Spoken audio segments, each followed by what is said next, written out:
Welcome friends, स्वागत है आपका अपने चैनल इंडियन कानून इन हिंदी में। तो आज हम ये जानेंगे कि वकीलों से लोग क्यों डरते हैं, वकीलों की क्या पावर है, उसको आज हम एक उदाहरण के तौर पर समझने की कोशिश करेंगे। दोस्तों, वीडियो में दी गई जानकारी अगर आपको पसंद आती है तो आप मेरे चैनल को लाइक, शेयर और सब्सक्राइब ज़रूर करें। अगर आपने अभी तक मेरे चैनल को सब्सक्राइब नहीं किया है तो आप कर लीजिए, ताकि आने वाली नई वीडियो की नोटिफिकेशन आप तक पहुंचती रहे। तो आज हम ये जानेंगे कि वकीलों से लोग क्यों डरते हैं, वकीलों की क्या पावर है, उसको आज हम एग्जाम्पल के तौर पर समझने की कोशिश करेंगे। वकील विजिलेंस सिटीज़न होते हैं। जो भी लॉज हैं उसके बारे में वकीलों को जानकारी होती है। अगर आप ये सोचते हैं कि आप वकीलों के साथ धोखाधड़ी करेंगे या फिर फ्रॉड करेंगे तो ऐसा संभव नहीं होता, क्योंकि वकीलों को कानून का पता होता है। इसीलिए वकीलों को कोई भी बहला और फुसला नहीं सकता। यदि कोई व्यक्ति वकीलों को जानबूझकर परेशान करने की कोशिश करता है तो वकील किसी भी समय परेशान करने वाले व्यक्ति को कोर्ट में लेकर जा सकता है और वहां पर वो वकील अपना केस खुद लड़ेगा, लेकिन उस परेशान करने वाले व्यक्ति को वहां पर खुद परेशानी का सामना करना पड़ सकता है। वकील कोर्ट के ऑफिसर होते हैं। वकील कहीं पर भी इनजस्टिस होते हुए देखता है तो वो लीगल नोटिस भी इशू कर सकता है और उस केस को कोर्ट में भी लेकर आ सकता है। लोग इसीलिए भी वकीलों से उलझना नहीं चाहते कि कब वकीलों की ज़रूरत पड़ जाए किसी को कोई भी पता नहीं होता।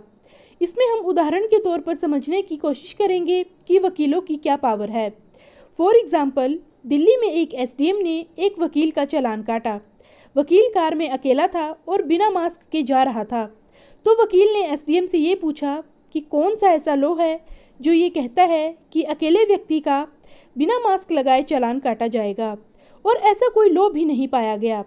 फिर वकील ने कोर्ट में केस किया और 10 लाख मुआवजे की मांग की। इसमें एडवोकेट ने गवर्नमेंट को ही कोर्ट में घसीट लिया कि गवर्नमेंट कोर्ट में ये दलील दे कि चालान कैसे काटा गया। इससे पर्टिकुलर एसडीएम परेशान हो गया। तो आप जब भी गलत करेंगे तो वकील चुप नहीं रहेगा, उसका आउटकम अदालत पर डिपेंड करता है। अब हम दूसरे उदाहरण के तौर पर समझने की कोशिश करते हैं कि बीएचयू में एक लॉ स्टूडेंट थी जिसका घर रांची में था। जब वो रांची जा रही थी तो बीच में एक जगह है डालनगंज, वहाँ पर ट्रेन को रोक दिया गया और अन्य यात्रियों से रेलवे डिपार्टमेंट के द्वारा ये गुजारिश की गई कि वो बस से रांची चले जाएं। लेकिन आगे प्रोटेस्ट हो रहा है, तो जितने भी यात्री थे वो बस पर सवार होकर रांची के लिए निकल गए। लेकिन एक लड़की बस से जाने से मना कर दिया और उसने ये कहा कि मैंने टिकट रांची तक का लिया है तो मैं रांची में ही उतरूंगी। यदि कोई प्रोटेस्ट कर रहा है तो उसको हटाना आपकी और गवर्नमेंट की जिम्मेदारी है। फिर भी वो लड़की उस ट्रेन में ही बैठी रही और उस ट्रेन को रांची तक ले जाया गया। अब हम एक उदाहरण और लेते हैं, जिसमें जब भी आप सामान लेने जाते हैं दुकान पर तो आपने देखा होगा कि दुकानदार कैरी बैग के 5 या 10 रुपए काट लेता है और कैरी बैग पर अपनी दुकान का भी प्रचार करता है। जब एक वकील साहब दुकान पर गए तो उन्होंने देखा कि कैरी बैग के भी पैसे दुकानदार ले रहा है। उसके बाद वकील साहब कोर्ट गए और कोर्ट में जाकर उन्होंने केस फाइल किया। उसके बाद कोर्ट से ये गाइडलाइन आई कि आप कैरी बैग के ऊपर पैसे नहीं ले सकते, और यदि आपको पैसा लेना है तो आप अपनी दुकान का प्रचार नहीं कर सकते।